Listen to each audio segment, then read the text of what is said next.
A TikTok user stumbled upon an eerie-looking creature concealed between the rocks. With its rough skin, thin limbs, and reptile-like features, the mysterious being has left people wondering about what it could be.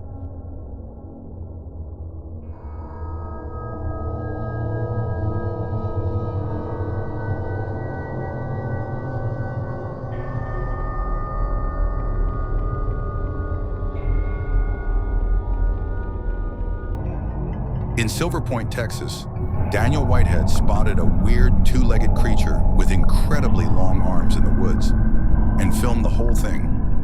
Now the footage is tearing up the internet, with everyone debating if it's real, thanks to those unbelievable proportions.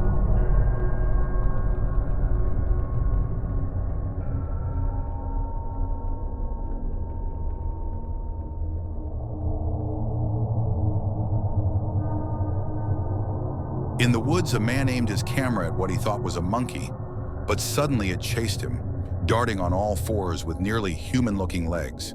Terrified, he bolted, and now everyone's asking, was it the Dogman, Bigfoot, or just a regular ape?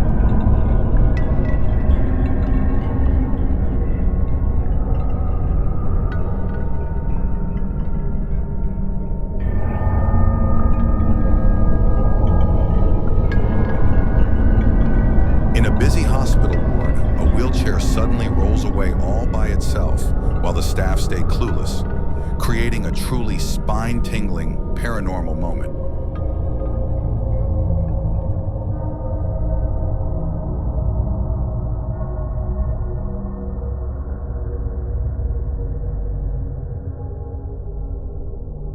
In rural Paraguay, a viral clip shows a hairless, eerie figure drifting in water. Its human-like hands and blurred face got everyone buzzing. Could this be the Chupacabra, the blood-sucking legend from Puerto Rico in the late 80s and 90s? This sighting only deepens its mysterious lore.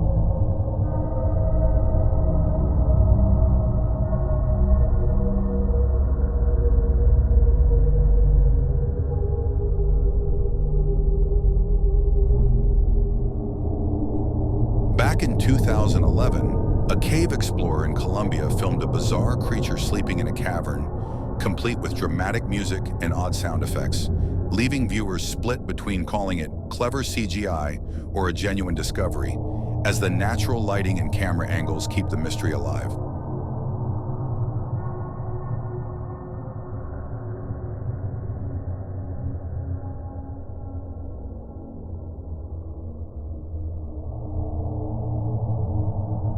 Witnesses were stunned when an eerie pair of glowing eyes pierced the darkness.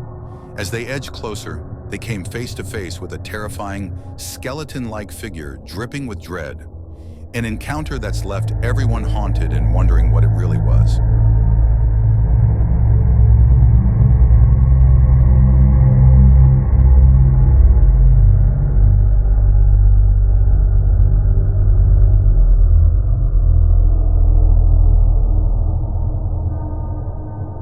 In a recent clip, a furry figure wades through a river, and viewers are buzzing.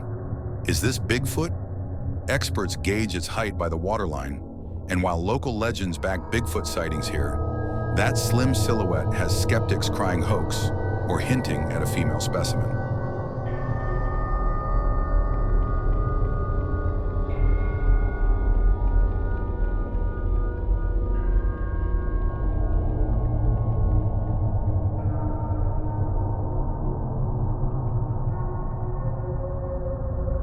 In Colombia's wilderness, villagers spied a ghostly woman perched atop a 100-foot tree, her chilling cries echoing through the night.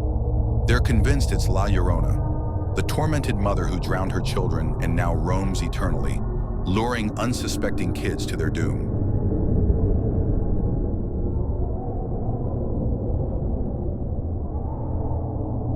Late one night, a lone driver glimpses a long, spectral figure slithering out of the darkness on an empty road.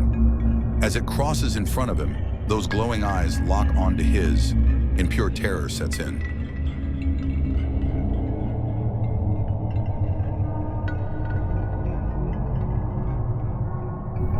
Okay, that's all the clips for today. Now here's a bone-chilling true story sent in by one of our followers, brace yourself.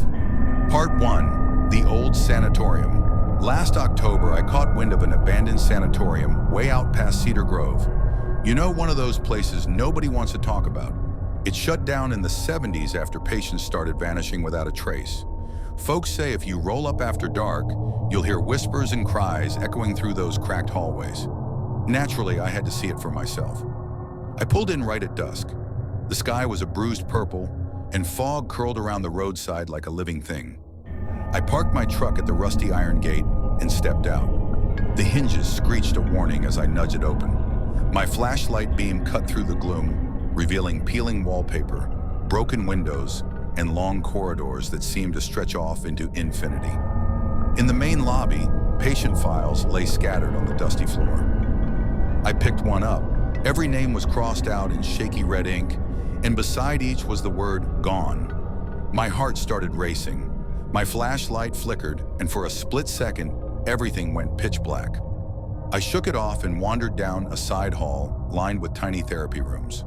The walls were plastered with kids' drawings, stick figures dancing beneath a gigantic shadowy shape with glowing eyes. One drawing taped to a door showed a face with its eyes gouged out. The second my fingers brushed the paper, a low hum filled the air, like an old radio stuck between stations. My skin crawled. I flipped on my voice recorder and muttered, "This place is straight up messed up." That's when I heard it, a soft, childlike giggle coming from the end of the hall. I spun my light toward the sound and saw her, a little girl in a dirty nightgown, standing perfectly still. Her hair fell over her face, but when she tilted her head, I saw empty eye sockets dripping black goo. Then she smiled. I freaked out and booked it. My flashlight hit the floor and skidded behind me, but I didn't care. I sprinted through that lobby, out the front doors, and jumped in my truck, flooring it until Cedar Grove was just a speck in my rear view. Part 2. The Haunting. Back home, I slapped my recorder into my laptop. Between the sound of my ragged breaths, I caught the giggle, and then a soft whisper right in my ear. "Stay with me." My blood ran cold. 2 nights later, my phone buzzed. Unknown caller. The message read, "You forgot something." Attached was a 5-second audio clip. It was just heavy breathing, my own, but slowed until it sounded monstrous. Underneath, that same giggle played like a twisted lullaby. I should have left it alone, but adrenaline's a hell of a drug. I headed back out, determined to prove it was all a prank. When I pulled up, the gate was swinging wide open as if inviting me back. I took 3 steps forward and froze. A child's voice, warped and distant, drifted from the overgrown trees. "You shouldn't have come back." My flashlight quivered in my hand. In its beam, I saw dozens of tiny lights flickering in the broken second-floor windows, like eyes watching me. I didn't stick around to find out more. I tore off in my truck, tires squealing, until nothing but highway lights surrounded me. Now, late at night, I catch movement just beyond my curtains. Little stick figure drawings taped to my door, depicting that same shadowy shape hovering over dancing figures. And when I lie in bed, heart pounding, I sometimes hear it, that soft, familiar whisper. "Come back." When I went there and saw that, I don't know if I ever really left.